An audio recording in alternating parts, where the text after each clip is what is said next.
Hiya folks and welcome back. It's been a few months since I last posted, but today you're going to see the amazing slam car designed by Juno. This originally was released in 2019 as a wooden puzzle that quickly sold out and now resells on the secondary market for the lofty price of about $5,000. Since then, Juno has thankfully given select permission for people to manufacture Slam Car as a 3D printed puzzle, which allowed for different colored cars to be made. This most recent iteration has a nice container for the car, which I'm basically going to call it a garage. I'm a big fan is included because I believe if you're going to build off a previous work or design, to find a way to set apart the end product from the original. But this is the third run of the puzzle by Gino Sergio, who sought to resemble the original wooden appearance of the car by using a wood PLA to print it. The print itself looks really good with no issues in quality that I could see and closely resembles the look of the original slammed car. Also included with the puzzle is a brief overview that gives a brief introduction of the re-release and basic guidelines of how to solve it with what to do and not to do. And contrary to the name of the puzzle, do not slam car. But now that we've introduced the puzzle, let's go ahead and actually solve this thing. Solve begins in 3, 2, 1.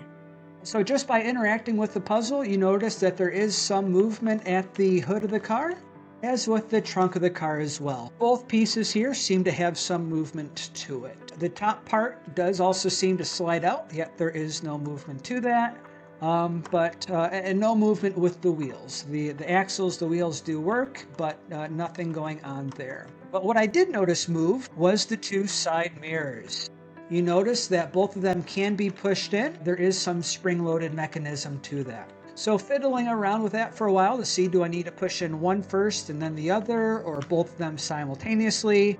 I realized all that I really needed to do was just remove the driver's side mirror, and this piece comes out. So now that we removed this piece, we need to see where can we interact with the car next. You'll see on the back where the license plate, there is a cutout piece. But pushing that in does not go in at all.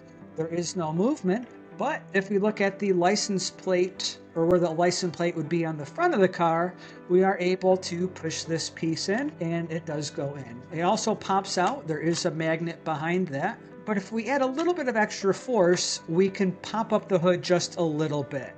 Now, that's not the designed way to solve it, but that's how I found out just messing around with it initially. But if you don't have good fingernails or want to know how to actually solve it, what you want to do is put the tool in the license plate spot and then put the car in reverse, or in other words, just rotate the wheels counterclockwise. And that will pop up the hood on its own. So let's go ahead and remove this second piece here. You can see that this piece has a hinge attached to it to keep a couple of the pieces inside the car. But looking at what's underneath the hood, we see that there is a wrench we can go ahead and remove. And I'm also going to remove the piece that has the license plate that we pushed out with our first tool.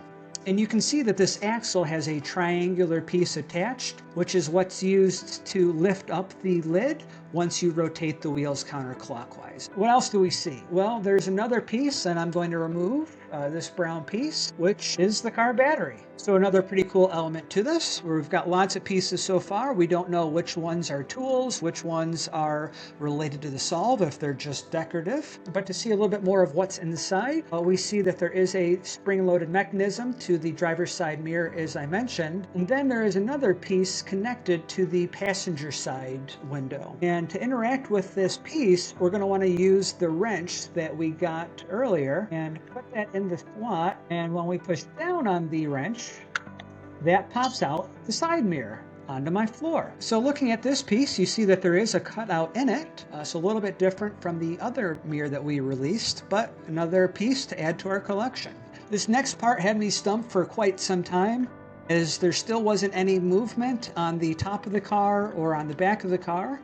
And it took me a while to figure out what do we need to do next, especially with this battery. Why is this included? What was special about it being held in place where it was? We've already used the wrench, but do we need to use the other mirror piece? And as I said, it took me a while to figure it out, but you see that there's this little channel that begins at the front of the car and seems to make its way through to the back of the car. You see that it does go underneath this box right here. But what you need to do is you need to insert the two side mirror pieces into the puzzle. And you might need to use your fingers to slide them through. But once you get them both in and far enough, you can then pop out the back piece of the car where the license plate is and remove this piece.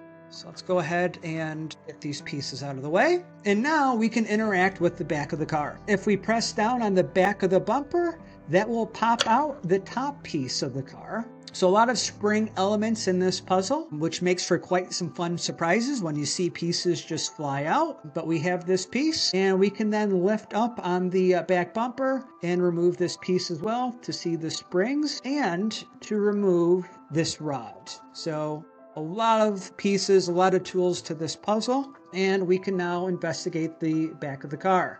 We see that there is another piece that juts out of the rear axle when it's rotated, and we see that there's this piece as well that retracts when the axle is in the right position. We also see the indented circle where the spring rested, but then we have another cutout that goes deeper into the puzzle. We're getting very close to solving the puzzle at this point. What you need to do next, though, is you need to take the piece that was from the passenger side and insert this into the puzzle, and it fits very nicely. And you can then move it to the right, and you'll notice or feel that there's a piece that's inside. Now, if you move this piece too far to the right, you'll end up locking the wheels, and you'll see that the wheels stop working at a certain point. So you don't want to go too far with this piece. And that's part of the trick with this last set of steps. But you also need to position the pieces that were in the two side mirrors. So I'm going to go ahead and put the driver's side mirror back in. We know that we need the passenger side mirror to go into this slot, so we need to use this tool as a replacement to go in the passenger side door. And it does work. You can feel the spring activate as you push that in.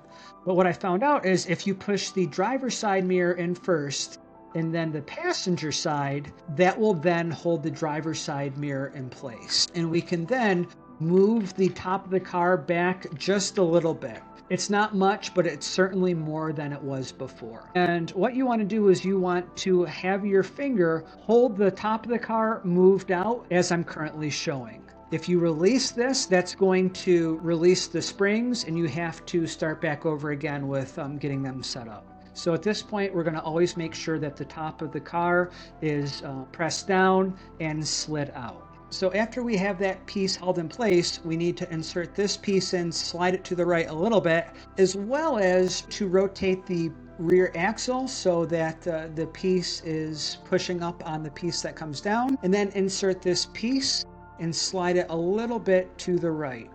Now, in fairness, it may take a little while for you to figure out what is the right spot for you to know how far to move this piece and in moving the rear axle. But when you do it just right, you're going to be able to slide back the top of the car.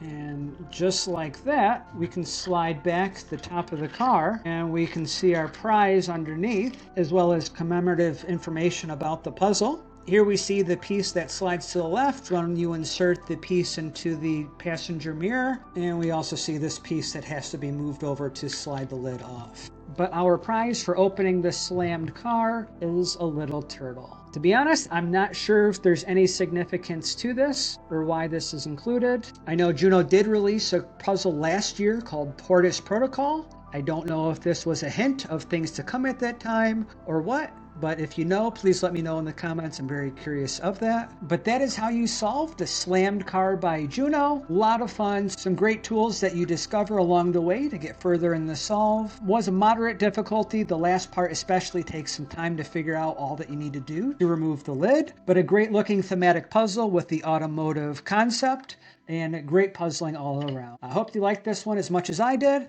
and I'll see you around the next time.